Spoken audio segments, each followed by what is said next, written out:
Innal hamdalillah nahmaduhu wa nasta'inuhu wa nastaghfiruh wa na'udzu billahi min syururi anfusina wa min sayyiati a'malina may yahdihillahu fala mudilla lahu wa may yudlil fala hadiya lahu asyhadu an la ilaha illallah wahdahu la syarika lahu wa asyhadu anna muhammadan abduhu wa rasuluh la nabiyya ba'dahu. Allahumma sholli ala Muhammad wa ala alihi wa sahbihi ajma'in, amma ba'd. Fa ya ibadallah, usikum wa nafsi bi taqwallah faqad faza al-muttaqun. Ittaqullaha haqqa tuqatih wa la tamutunna illa wa antum muslimun. Wa qala aidan, a'udzu billahi minasy syaithanir rajim. Fa idza faragta fansab. Hadirin sidang Jumat rahimakumullah, melalui mimbar ini marilah kita meningkatkan kualitas dan kuantitas keimanan ketakwaan kita kepada Allah Subhanahu wa taala. Dengan meningkatkan kualitas kuantitas iman dan takwa kepada Allah Subhanahu wa taala, insyaallah kita akan menjadi manusia yang berbahagia baik di dunia maupun di akhirat, dan insyaallah kita mendapatkan keselamatan fid dunya wal akhirah. Dan juga Allah memuliakan kita baik di dunia maupun di akhirat nanti. Inna akramakum indallahi atqakum. Hadirin ikhwah fillah rahimakumullah, waktu bergulir begitu cepat. Tidak terasa sekarang kita sudah berada di Jumat kedua di bulan Syawal. Tepatnya hari ini adalah tanggal 10 Syawal 1440 Hijriah. Artinya Ramadan Karim yang penuh keberkahan telah meninggalkan kita 10 hari atau 9 hari yang lalu. Tentunya sekarang kita menjadi alumni Ramadan. Kalau kita cermati bersama, ketika seorang muslim telah melaksanakan ibadah saum Ramadan, ada dua kelompok alumni Ramadan. Yang pertama, kelompok yang ketika berada di bulan Ramadan mampu melaksanakan segala amal ibadah dengan sebaik-baiknya, meningkatkan kualitas amal solihnya, yang sunnah dikerjakan dengan sebaik-baiknya, apalagi yang wajib dikerjakan dengan sebaik-baiknya. Bahkan merenung ketika Ramadan, meratapi dosa atau kesalahan-kesalahan di waktu-waktu yang lalu, meneteskan air mata. Namun seiringnya dengan berlalu bulan Ramadan, ternyata berlalu pula aktivitas ibadahnya. Mereka mengendurkan amaliyah yang ketika Ramadan itu ditingkatkan. Dan inilah yang dikatakan oleh ulama adalah muslim musiman. Ketika di bulan Ramadan dapat meningkatkan kualitas kuantitas amal ibadahnya, namun berlalunya Ramadan kembali back to basic, mengendurkan amaliyahnya, lemah motivasi ibadahnya. Adapun kelompok yang kedua adalah kelompok yang terbaik tentunya. Ketika hari bulan Ramadan, ia mampu meningkatkan kualitas kuantitas amal ibadahnya. Ibadah yang sunnah dikerjakan dengan sebaik-baiknya, apalagi yang wajib dikerjakan dengan sebaik-baiknya. Dan ketika di akhir Ramadan ia merenung dan meneteskan air mata, harap-harap cemas, berharap kepada Allah Subhanahu wa taala diterima amal ibadah selama bulan Ramadan, dan cemas ternyata selama bulan Ramadan itu belum mampu meningkatkan kualitas kuantitas amal ibadahnya. Cemas tidak akan bertemu lagi dengan Ramadan tahun depan, dan ketika Ramadan berlalu tidak menghentikan aktivitasnya dan tidak mengendurkan semangatnya, terus meningkatkan, bahkan grafiknya meningkat di bulan Syawal ini. Dan inilah tentunya kelompok yang terbaik. Mudah-mudahan kita yang hadir di sini termasuk kelompok yang kedua, yakni yang dapat meningkatkan kualitas amal ibadah ketika Ramadan, dan di bulan Syawal sampai 11 bulan ke depan atau sepanjang hayat kita mampu meningkatkan kualitas kuantitas amal ibadah kita. Hadir ikhwah fillah rahimakumullah, ketika kita sudah berada di bulan suci Ramadan, artinya sudah mengakhiri bulan suci Ramadan, kita berada di bulan Syawal. Secara bahasa artinya adalah bulan peningkatan. Jadi ketika kita berada di bulan Syawal ini, tentunya kita harus meningkatkan kualitas amal ibadah kita. Dan ini salah satu indikator keberhasilan saum kita ketika Ramadan berlalu, di mana Ramadan itu adalah merupakan momen terbaik. Itu adalah bulan tempaan, bulan pembinaan, bulan pendidikan untuk bekal kita 11 bulan ke depan. Maka kita mampu meningkatkan kualitasnya, maka tentunya kita termasuk orang-orang yang terbaik. Dan ketika kita mampu meningkatkan kualitas amal ibadah di bulan Syawal ini, berarti kita tentunya mensyukuri nikmat agama yang Allah berikan. Hadirin ikhwah fillah rahimakumullah, kata ulama bahwa nikmat itu ada dua.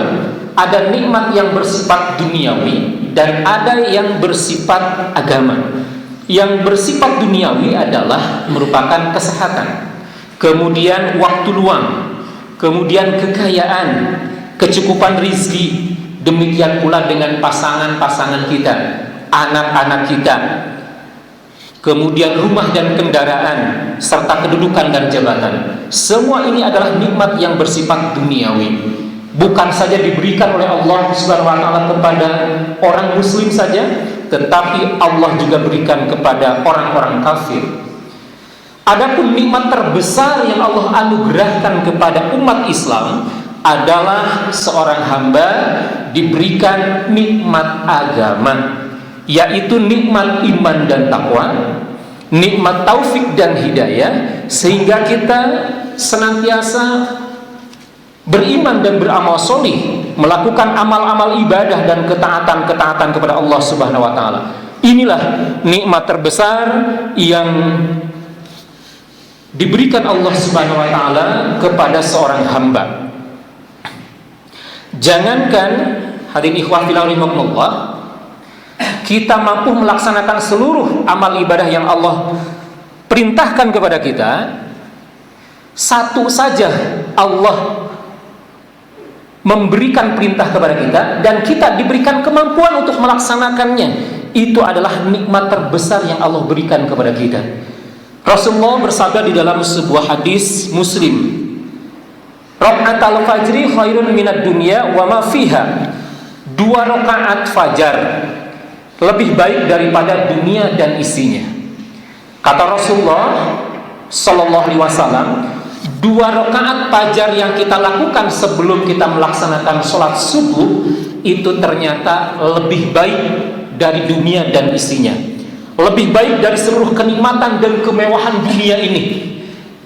Yang sunnah saja 2 rakaat sebelum sholat subuh dikerjakan adalah lebih baik dari dunia dan isinya, terlebih ketika kita melaksanakan sholat subuh yang wajib itu, bahkan dilaksanakannya berjamaah di masjid, atau ibadah-ibadah atau amalan-amalan kewajiban yang lainnya, tentunya lebih baik.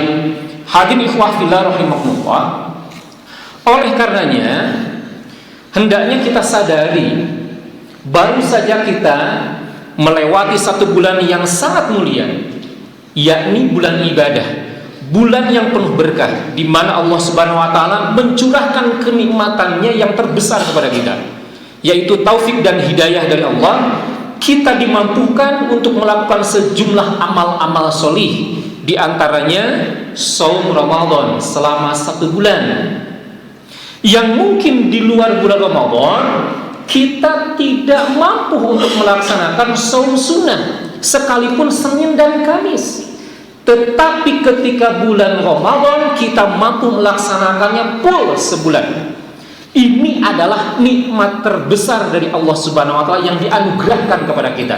Ini adalah taufik hidayah dari Allah Subhanahu wa taala. Kemudian di bulan Ramadan pula kita diberikan kemampuan oleh Allah untuk qiyam Ramadan, untuk qiyam lail. Mungkin atau bisa jadi di luar Ramadan kita tidak mampu qiyam Ramadan, kita tidak diberikan kekuatan untuk tahajud di sepertiga malam terakhir. Tetapi alhamdulillah di bulan suci Ramadan selama malam-malam Ramadan ba'da Isya kita mampu qiyam Ramadan, kita mampu melaksanakan tarawih. Ini adalah nikmat terbesar dari Allah Subhanahu wa taala yang dianugerahkan kepada kita. Kemudian di bulan Ramadan pula, alhamdulillah kita mampu membaca Al-Qur'an, mampu menghatamkannya, bahkan ada yang 2 kali, ada yang 3 kali.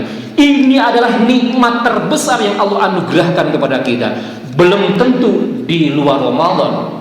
Boleh jadi membaca Al-Quran kita hanya malam Jum'ah saja, dan surahnya Yasin saja, tidak mengenal surah-surah yang lain. Tetapi di bulan Ramadan, alhamdulillah, kita mampu membaca Al-Quran dari juz 1 sampai juz 30. Ini adalah anugerah terbesar yang Allah berikan kepada kita.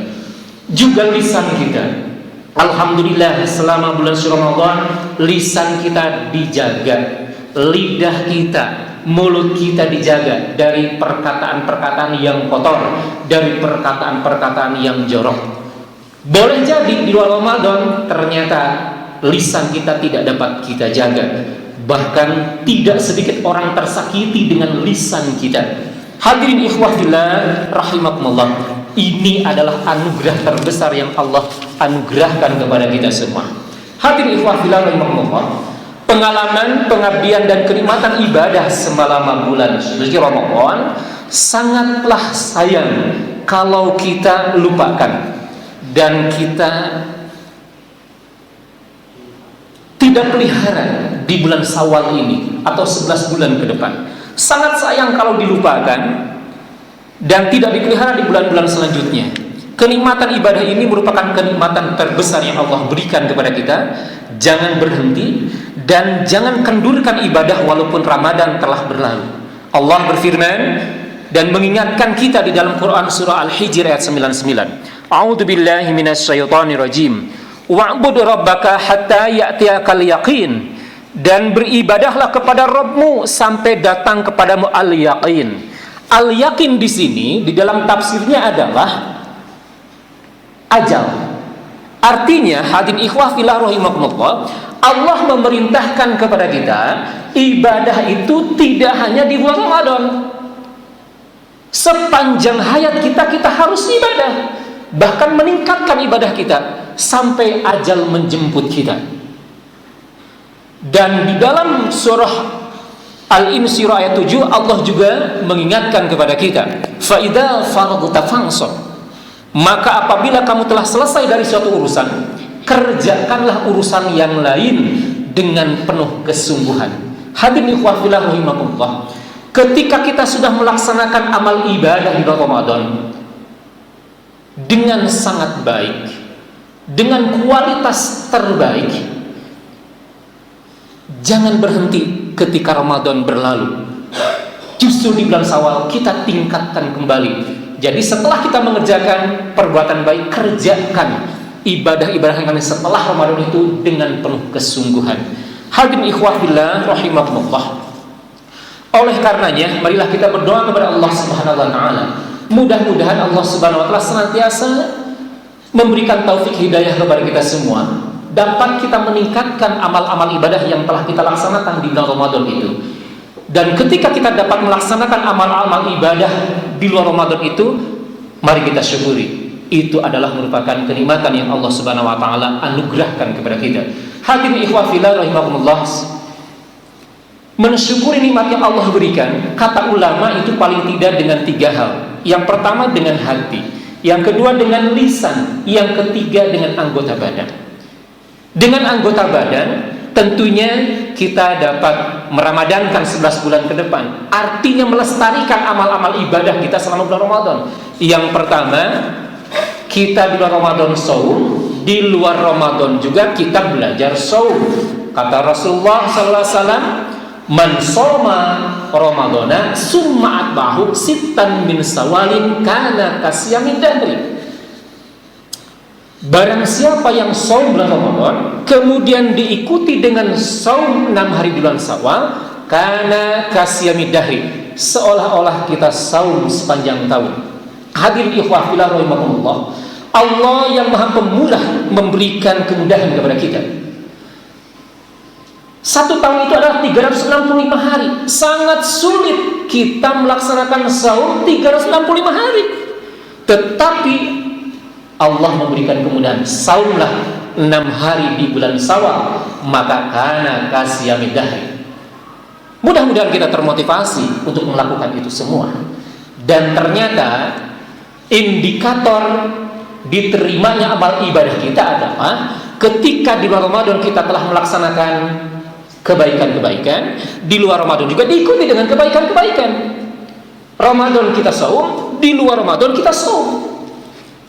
Hadirin ikhwah fillah rahimakumullah. Yang kedua, di bulan Ramadan kita melaksanakan qiyam Ramadan, yakni tarawih. Dan di luar Ramadan kita dapat melestarikan amal Ramadan itu dengan tahajud, dengan qiyamul lail, sepertiga malam yang terakhir. Wa minal laili fatahajjad bihi nafilatan lak asa ayyam asaka rabbuka maqaman mahmudan. Di sebagian malam bangunlah nafilatan lak, laksanakan salat tambahan, yakni salat tahajud. Maqaman mahmudan, niscaya Allah akan memberikan pahala yang terhebat. Allah akan memberikan kedudukan yang tertinggi buat kita semua. Tentunya kedudukan di dunia dan kedudukan di akhirat. Satu-satunya sholat nafilah atau sholat sunnah yang diabadikan Allah adalah tahajud. Jadi ketika kita di Ramadan mampu melaksanakan tahajud, itu adalah indikator saum kita berhasil, insya Allah. Kemudian yang ketiga, hadirin ikhwah fillah rahimakumullah, kita mampu melaksanakan tilawah Al-Quran. Di mana di bulan suci Ramadan, alhamdulillah kita senantiasa membaca Al-Quran. Nah, di bulan Ramadan mampu kita khatam, di luar Ramadan juga kita harus mampu khatam. Dan insya Allah ketika kita mengisi setiap waktu atau ba'da sholat saja dengan membaca Al-Quran, maka Al-Quran itu akan menjadi sahabat kita. Al-Quran itu akan menjadi syafaat bagi kita di yaumil akhir nanti. Tidak ada perlindungan, tidak ada syafaat, tidak ada sahabat di yaumil akhir nanti kecuali Al-Quran. Al-Quran yang mana? Yakni Al-Quran yang senantiasa kita baca, kemudian kita kaji terjemahnya, kemudian kita kaji tafsirnya, dan kemudian kita amalkan pesan-pesan Al-Quran itu. Maka Al-Quran berkata, Iqra'ul Quran fa'inahu ya'ti yawmal qiyamah syafi'an li ashabih. Bacalah olehmu Al-Quran, di yaumul qiyamah nanti akan menjadi syafaat, akan menjadi penggenap, akan menjadi penolong bagi kita.